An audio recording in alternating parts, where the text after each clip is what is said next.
Hello, and welcome to part one in a rather interesting series. So, I'm swatching sides because, well, it just makes sense to be on this side. It really does. And the camera seems to work better that way. Although, I probably need to move my chair. So, this is a brand new series. This is going to be a new thing going through where I'm going to profile various chiefs of staff. And I'm starting off with the Axis navies. But I'm going to try and work through other navies in history, sort of First Lord's posts, and maybe go through some of the ones in Napoleonic navies and look at how the professional heads of naval services have affected their navies. But it makes sense to start with the Chiefs of Staff, the Axis navies, because they are so unknown. And I mean this in the English academic world. But to an extent, the Japanese ones are unknown even in the Japanese academic world. There is some Japanese academic naval historians who focus on Japanese naval history who know that stuff really, really well. And I may have met a poor sample because it seems to be 50-50 of the ones I've met really didn't know, or perhaps didn't want to know.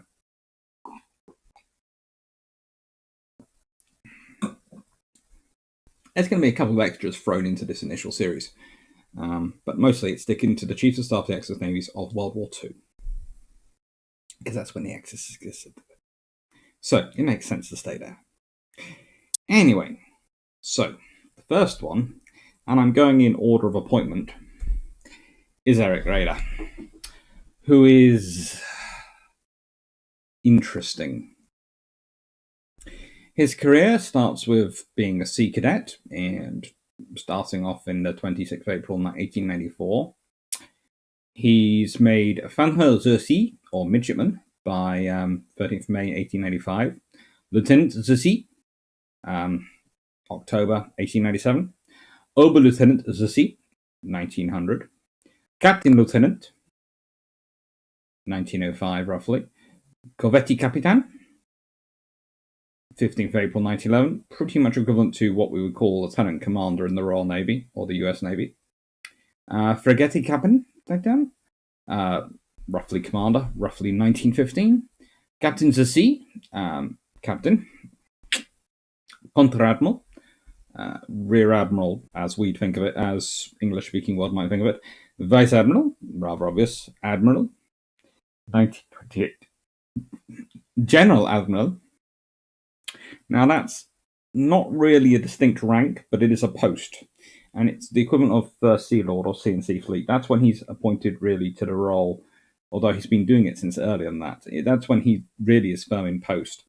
And Gros Admiral, or Grand Admiral, which is basically the equivalent of Admiral of the Fleet, and he's made that in April 1939. So prior to World War II, he has already achieved a rank which before him, the previous one had been Hosenhof. It hadn't been around. And he is really quite important, disturbingly enough, considering who it is. Because, well, Raeder and Donat are two of the officers who are written most about in terms of these axes. We can find the most sources about them, so they're probably going to be ones I'm going to spend the least time on. But he becomes Commander-in-Chief due to the Phoebus film studio crisis. Okay, basically the Kriegsmarine has been using a fake film studio to try and get around the Treaty of Versailles. And here is the whopper. They're not upset. None of the German politicians is upset with them using it to get round the Versailles Treaty. That's how much is accepted as a fact. You're going to try and get round the Versailles Treaty. It's that bad for their navy. It's that bad for armed forces. It's fine. No, they're upset that it requires huge government subsidies to keep it going, and it still goes bankrupt.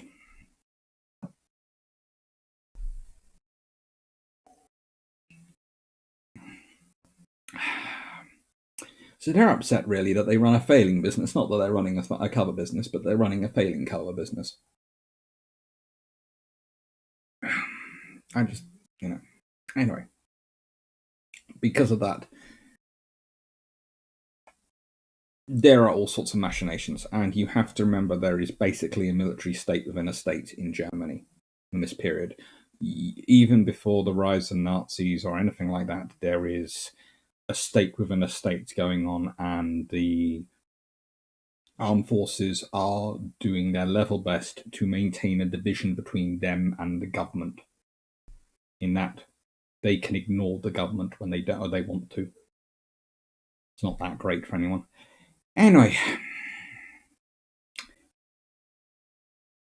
the other admirals judge him as the best player, most skillful, not as an admiral or a commanding officer or as a strategist, but the best salesman they have to talk to politicians and specifically to sell CMAC theology to the new political class.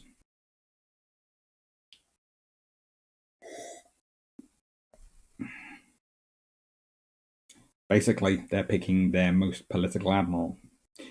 The trouble is, Raeder thinks he's actually good. This is Raeder's big problem. It's many of the people we're going to discuss his big problem. They think they are actually good. There was a recent newspaper article where a unnamed 2-star, I think US admiral was quoted as, they were talking about inventing in Washington. I don't think there are many other 2-stars from foreign nations running around down there. And he was quoted as saying, "That strategy. I'm just an operator." Well, A, I appreciate the self-awareness. B, why the frick are you a 2-star if that's the case?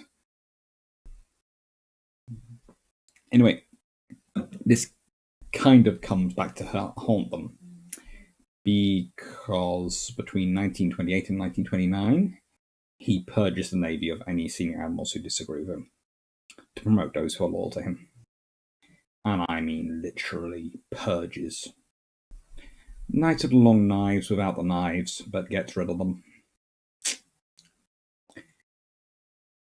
One of the other interesting things is basically he looks at the Panzer Chief as the worst thing ever that the German Navy's built. A hybrid of battleship and cruiser with none of the benefits of either.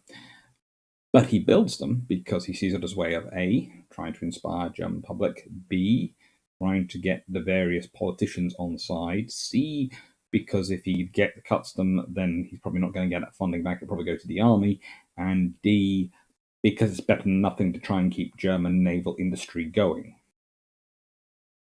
None of those are naval reasons, but they are actually some quite sensible strategic reasons.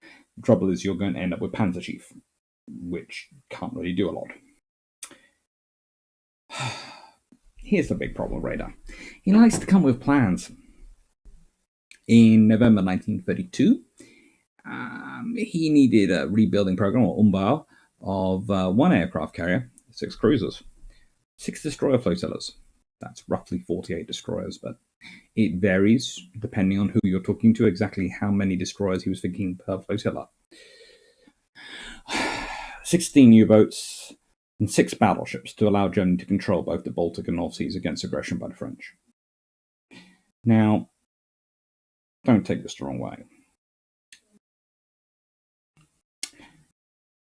but that means when a war begins, you have available at any one time operationally an aircraft carrier, never, a couple of cruisers, a couple of destroyer flotillas,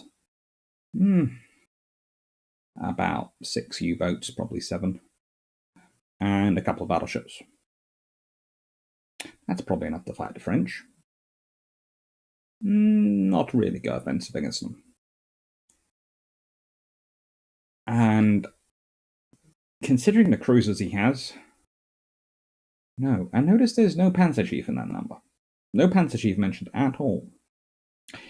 By January 1939, when he's been dealing with Hitler for a few years and trying to turn Hitler into. He views himself as the new Tirpitz, perhaps even a better Tirpitz, and he feels that he can take the Tirpitz ideology and Nazi ideology and convert Hitler to a prophet of it.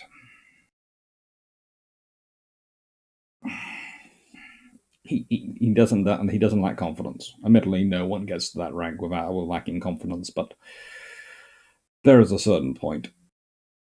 Anyway, and he now has, in January 1939, he gets Plan Z or Z Plan agreed, and this is for Plan versus War versus Britain. And he basically sells this on a very simple idea. Britain's going to go. Britain will need a fleet. It's either a risk fleet, as in a la Tirpitz idea, so it's too powerful maybe for Britain to fight, because Britain's going to be at war with America at some point, and that means they can't risk a war with Germany if Germany's got a strong enough fleet. Secondly, if they've got a strong fleet, then they could be a strong potential ally for Britain in this war against America, and therefore that'll make Britain sidle up to them. Okay, this is Tirpitz 2.0, or rather parroting Tirpitz, but the small problem here, and just a small one, is they've been through this scenario. It ended up with World War One. It didn't work out that well. Risk fleet that's either going to be too strong for Britain to fight and for risk of fighting other people, but also could be a potential leverage for an alliance for Britain. Again, hasn't worked. But the Germans keep me. The one thing you can always thank your lucky stars when you're fighting the Germans is that if they have an idea which is good on paper, they do tend to stick with it, no matter the realities. And the likelihood of war between Britain and America by the 1930s. There was a point maybe in the 1920s, but no, I don't. There aren't many historians I know who consider it actually a serious point. And there weren't anybody really at the time who was a serious person who considered it a serious likelihood. Britain and America griped with each other, but they tended to keep talking. People tend to have wars when they stop jaw-drawing, or when they have a psycho in charge. In the case of this, though, his Z plan, which in 1939 is supposed to be completed by 1948. By 1948, he wanted 10 battleships, 4 aircraft carriers, 15 Panzerschiff, 5 heavy cruisers, 44 light cruisers, 68 destroyers, and 249 U-boats. By 1948. Don't take this the wrong way. But if the Germans had waited till 1948 to go to war against the British and have been building up that fleet during that time, I cannot think the unholy massively formation Britain would have managed to build in that time. Because here is the reality. He has that plan in 1932, the first one. And by January 1939, for some reason I've written 8 there, but I did write 9, I'm sure, only 3 Panzerschiff and 2 Scharnhorst class had actually been completed. And the lower levels were no better. And the 3 Panzerschiff hadn't even been part of that November 1932 plan. So, in 7 years, a little less than 7 years, let's call it roughly 8 years and be nice, 6 years and be nice.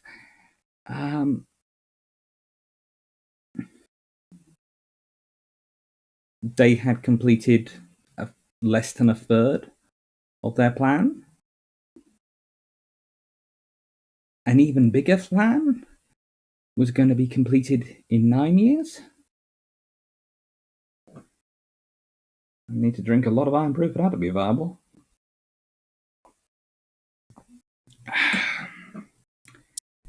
But on the plus side, the Dithmarschen class tankers, like Altmark, etc., are built.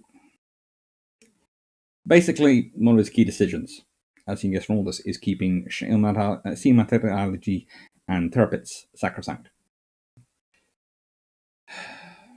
and modelling himself on the latter and believing he was the latter, in fact, a better version than the latter.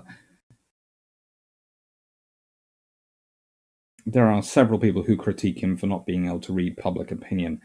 Honestly, in a dictatorship, public opinion is the last thing that matters. What matters is the dictator, and he definitely going to read Hitler.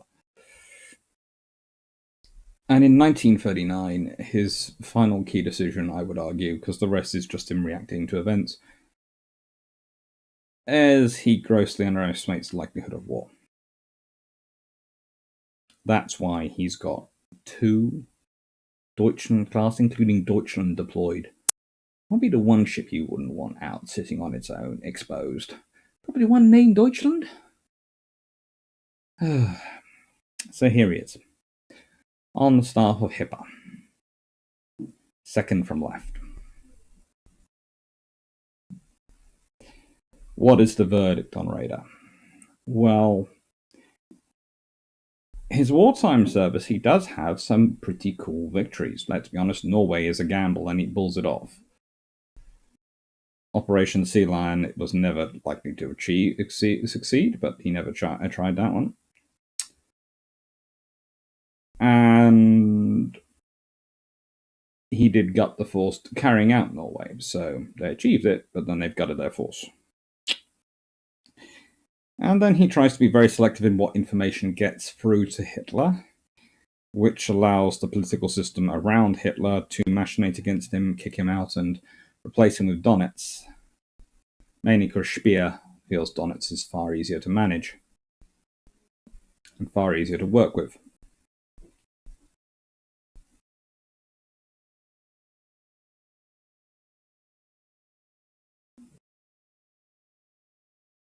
The thing was, Raeder has, in many ways, a perfect hand. He is put in charge at a very early point.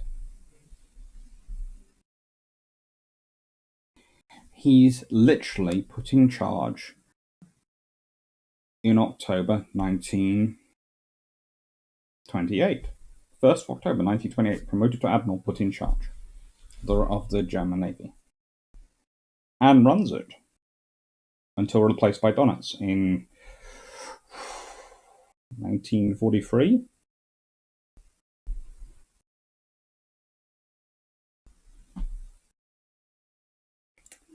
Yeah.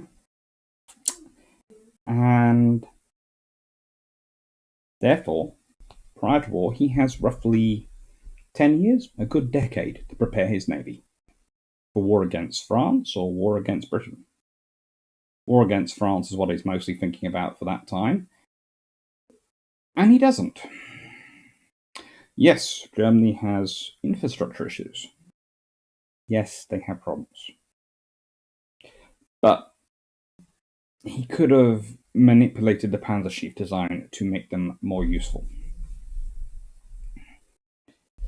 It's one of those things. The Panzerschief, as I said, have the worst traits of both battleships and cruisers. They have the weaponry of really cruisers by that point, heavy cruisers. Super heavy cruisers, maybe, or armored cruisers, which they're more sort of like, they're more a successor of Blucher and that sort of ilk than anything else.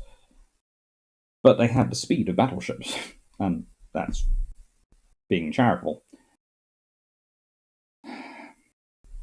They needed the speed of cruisers and the firepower of battleships.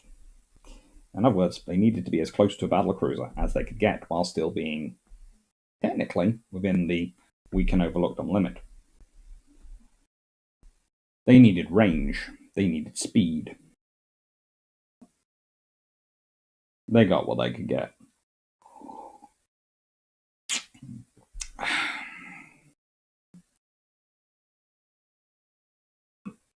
Basically, the whole way through, if he can make a decision, he makes the expedient one, and he convinces himself it's the smart one. And sometimes the tough choices are the tough choices. He actually, at one point, has one of his staff officers follow another officer who's resigned around think the whole of Italy when he's on, honeymoon with his new wife, telling him to shoot himself because he divorced his previous wife. That officer had divorced his previous wife and married a new wife, or something like that. And you sit there and go, "Why? That's a waste of time. You're nuts." Even at one point, the officer offers this officer his gun to shoot himself. He's on his honeymoon. He's not going to. Go away. Grow up. He managed to make lifelong enemies in various positions, which is including an officer he cashiers from the German Navy because he's engaged to one woman, decides that he prefers another woman, and ends up marrying the other woman. So he cashiers him for immorality. And yes, okay, these are different times, but he ends up being this guy, and that guy ends up going on to become head of the Abwehr, and well, not head of the Abwehr, head of the Nazi intelligence sort of unit, and Raeder ends up having to assist the positioning of Canaris as head of the Abwehr because he doesn't want him to be in charge of it. It's just, yeah, not the brightest bushel. And he's in charge for 10 years. This is the point I have to make about Admiral Henderson and other officers. If you're in post for a long time prior to World War II, you set up the Navy in your sort of area. Henderson was in charge of procurement from 1933 to 1939 to 1940 when he dies. Everything built in that period from when he has his stamp in it, his involvement.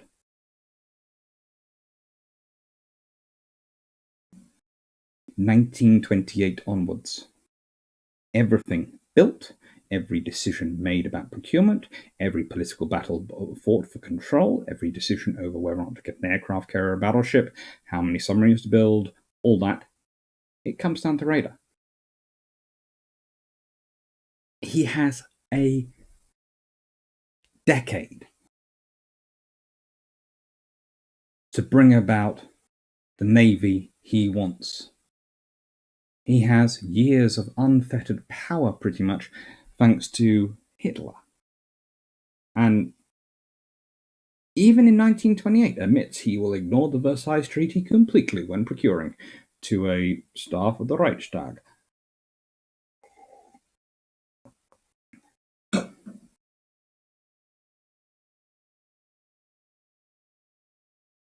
But look at the Navy. Look at the German Navy. Yes, they have some amazing pieces of kit. But the functionality isn't thought through. If you have that much power, why you're not pushing for a decent general purpose gun? Why have this mixed secondaries? Yes, it provides you with the perfect weapon for each role, but it also provides you with a pragmatic logistical standard, especially if you're talking about building a navy to fight a long way from home. And I know Force Z is the Plan Z, Z Plan is the actual fight from home. There's too many Z's in World War II, let alone World War Z. But you're building surface raiders, you're building the Panzerschiff even earlier. If any ship called out for a general purpose secondary battery, it's the Panzerschiff. And if you build one for that, you might as well then use it on the rest of things. And imagine the Scharnhorst class and the Bismarck class if they've got a general purpose secondary battery. The ease and simplification of construction. And that's the real point. Germany has limited maritime industry, has a legacy of Versailles, and instead of doing everything he can to make it as easy as possible to build with that, he seems to make it as complicated as possible and push it as complicated as possible. Now, on the other hand, he does help push forward the iterative design of German submarines, which is helpful and gives some very good submarines. And remember, the plan is for force from 1948, because that's when war with Britain will be.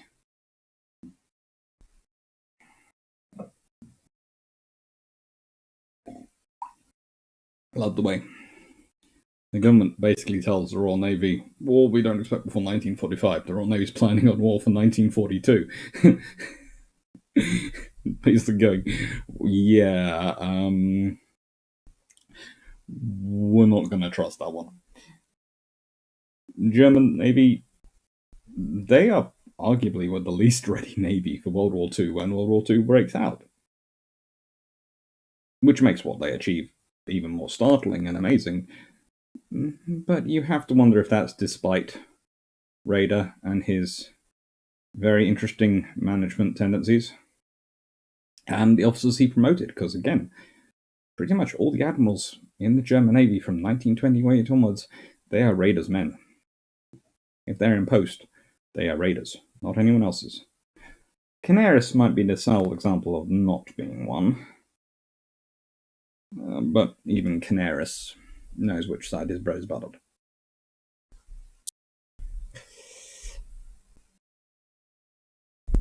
So, what have we got coming up? Well, 12th of September. Brew ships questions till the brew runs out. 5. And theoretically, and on the 10th of September, that is not sure why it's not mentioned there. On the 10th of December, today, when this comes out, I hopefully will have another live tonight on the previous Long Patrol series that's still going up, the shipbuilding one. And I hope you will enjoy that. I say it's a theoretically, it's whether the internet where I am works, because I'm going to be somewhere different on the Friday night. I'm recording this earlier in the week at Stop. Believe it or not, this is place 3 I've been on my travels. I'll be in place 5 by Friday night, and possibly place 7 by Sunday, or in a little over a week. Good job, I enjoy driving. And, okay, finally, last thing. Well, remember. So, those of you who haven't watched the videos, any other videos will not notice, but those who have watched videos will be probably sick of hearing this. At the moment, I have an ongoing family bragging rights bet with my aunt. When she saw the Spreadshirt shop I set up to market this sort of merchandising, which lovely Draken Alphal had basically been telling me I had to do, and I did do it once I decided I had good enough designs, because I was very picky. She looked at the Blackburn one and said, if you double your subscribers by December the 31st, in 2021, I will take a photo of me and your uncle wearing Blackburn face masks, and you can put it up on the brew ships in January. So that'd be January 2nd. Now, she then rounded up the doubling up. So the target is 13,000 subscribers by December the 31st. As of recording, I've got a little over 6,500. So I need your help. Please like, please share, please subscribe if you haven't. And thank you. Thank you very much to everyone who has done. So I hope you enjoyed the series. Next part of this one will be about Prince Fushimi Hiroshi, who is literally one of the most powerful people to ever become Chief of Staff of a Navy, and it's the Chief of Staff of the Japanese Navy. And try and find a decent English language text which discusses him in depth. I challenge you. But that will be coming out on the 11th. Thank you, General. Take care, and thank you.